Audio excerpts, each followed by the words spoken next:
Selamat berjumpa anak-anak, salam sehat untuk kita semua. Dari hari ini yaitu tema 4, kewajiban dan hakku, subtema 4, kewajiban dan hakku sebagai warga negara, pembelajaran 1, 2, dan 3. Langsung saja, muatan pelajaran yang pertama yaitu bahasa Indonesia. Nanti Pak Guru akan membacakan sebuah bacaan yang berjudul lingkungan hijau. Kalian wajib mendengarkan, wajib mengamati, wajib mencermati. Dayu ke sekolah berjalan kaki. Jalan di dekat rumah Dayu dipenuhi pohon rindang. Udara terasa sejuk dan segar. Jalan di depan sekolah Dayu gersang. Tidak ada pohon besar yang hijau. Di siang hari udara terasa panas. Dayu menutupi kepalanya dengan buku saat pulang. Dayu ingin jalan di dekat sekolahnya sejuk. Dayu berdiskusi dengan teman-temannya. Mereka sepakat menanam pohon di sekitar sekolah. Mereka akan mengajak orang tua bekerja sama. Ibu guru mendukung keputusan anak-anak. Dari bacaan ini tadi, kita akan mencari permasalahan, kemudian kita akan membuat uh, kalimat penyelesaian dari permasalahan tersebut. Permasalahan yang dapat kita temukan dari bacaan tadi, jalan di depan sekolah Dayu gersang.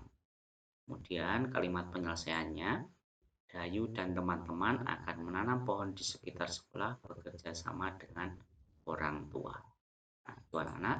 Kemudian, tiap orang wajib menjaga lingkungannya agar nyaman. Salah satu cara membuat lingkungan nyaman adalah dengan menanam pohon. Lanjutkan dengan kalimat saran. Nah, kalimat saran ini artinya kalimat penyelesaian berisi pendapat terhadap suatu masalah. Nah, dalam menyampaikan kalimat saran, kita harus menggunakan bahasa yang baik dan sopan supaya apa? Supaya tidak menyinggung perasaan orang lain. Kemudian kalimat saran ini biasanya menggunakan kata sebaiknya, seharusnya, alangkah baiknya, dan hendaknya. Contohnya, permasalahan yang pertama. Riko makan permen terlalu banyak sehingga ia sakit gigi. Nah, kalimat sarannya, sebaiknya Riko tidak makan permen terlalu banyak supaya giginya tidak sakit. Kemudian permasalahan yang kedua, misalnya ada kalimat dokter memberikan Riko obat untuk diminum. Kalimat sarannya, Riko sebaiknya minum obat yang diberikan dokter supaya cepat sembuh. Pak Guru menggunakan kata sebaiknya. Nah, ini bisa diletakkan di depan, bisa diletakkan di tengah-tengah. Lanjutkan, muatan yang berikutnya, muatan pelajaran matematika. Menentukan dua bilangan yang hasil pembagiannya diketahui. Sebagai contoh, misalnya lingkungan Dayu tadi akan menanami pohon angsana di sekitar rumahnya. Hari ini kecamatan akan membagikan pohon angsana. Kecamatan akan membagikan ke seluruh kelurahan. Di Kecamatan Dayu ada 10 kelurahan.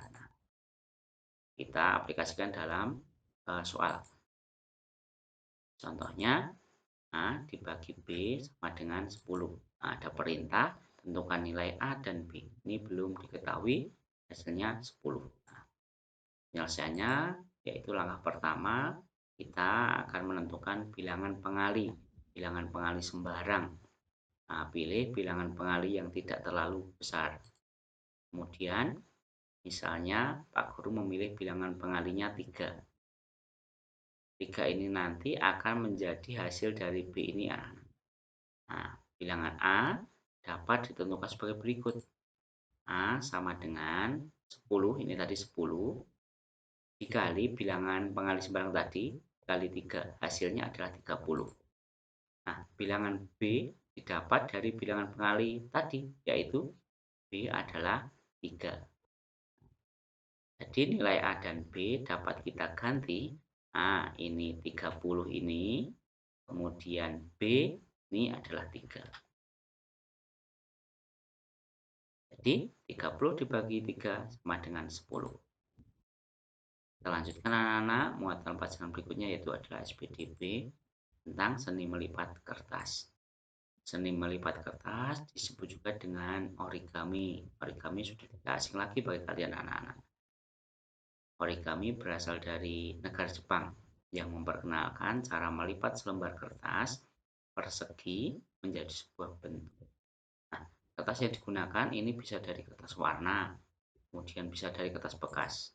Contoh kertas bekas itu ada koran, ada majalah, ada kalender, ada kertas. Kemudian dari keterampilan seni melipat tadi memiliki beberapa manfaat antara lain. Yang pertama melatih kreativitas. Yang kedua, kita dapat mengikuti arahan tahapan dengan baik. Kenapa? Kita harus memperhatikan setiap lipatan-lipatannya. Kemudian meningkatkan kemampuan berpikir. Manfaat yang berikutnya melatih konsentrasi. Bentuk keterampilan origami ini bermacam-macam. Contohnya ada hewan, ada tumbuhan, ada alat transportasi. Nah, Pak Guru berikan contohnya. Yang pertama ini ada origami burung. Ini termasuk hewan. Kemudian ada origami katak. Kemudian ada origami bunga seperti ini. Kemudian ada origami kapal. Masih banyak lagi ada origami pesawat terbang dan masih banyak yang lain. Lanjutkan anak-anak. Muatannya berikutnya adalah PPKN tentang kewajiban dan hak sebagai warga negara. Kira-kira kalian masih ingat tidak akan pengertian hak dan kewajiban? Nah, kewajiban adalah sesuatu yang harus dilaksanakan, sedangkan hak adalah sesuatu yang dapat kita terima apabila kita sudah melaksanakan kewajiban. Selain kita memiliki hak dan kewajiban di rumah, di sekolah maupun di lingkungan masyarakat, kita juga memiliki hak dan kewajiban sebagai warga negara. Kira-kira apa saja yang termasuk hak dan kewajiban kita sebagai warga negara? Nah, kita bahas. Yang pertama, kewajiban sebagai warga negara. Ikut serta dalam pembangunan bangsa dengan belajar sungguh-sungguh demi kemajuan bangsa. Saat ini kalian sedang berada di bangku sekolah, kalian wajib belajar. Tugas utama kalian adalah belajar. Nah, kemudian yang kedua, menaati semua aturan yang berlaku. Nah, kalian wajib menaatinya. Kewajiban yang ketiga yaitu menjaga persatuan dan kesatuan bangsa. Saling menghargai, saling menghormati dengan sesama. Kemudian yang keempat, ikut menjaga fasilitas umum yang disediakan. Fasilitas umum itu ada sekolah, ada puskesmas, ada rumah sakit, ada terminal, ada pasar, dan masih banyak lagi. Yang kelima, taat membayar pajak. Ada pajak kendaraan, ada pajak bumi dan bangunan. Nah, kita wajib taat membayar pajak. Kemudian yang keenam, menjaga kelestarian alam dan lingkungan di wilayah Indonesia. Nah, itu tadi beberapa kewajiban kita sebagai warga negara. Yang berikutnya, hak sebagai warga negara. Yang pertama, memperoleh pendidikan dan pengajaran yang baik. Yang kedua, kita mendapat fasilitas kesehatan yang memadai. Yang ketiga, kita mendapat perlindungan hukum. Yang keempat, kita mendapat pelayanan sebagai warga negara. Yang kelima, kita dapat menggunakan fasilitas umum yang disediakan. Yang keenam, kita dapat menikmati alam dan lingkungan di wilayah Indonesia. Demikian anak-anak materi hari ini, semoga bermanfaat. Meskipun di rumah kalian wajib rajin belajar, tetap semangat, jaga kesehatan, dan jangan lupa bantu orang tua. Semoga pandemi ini lekas usai dan kita bisa mengadakan pembelajaran di sekolah seperti dulu. Tetap semangat dan jaga kesehatan kalian.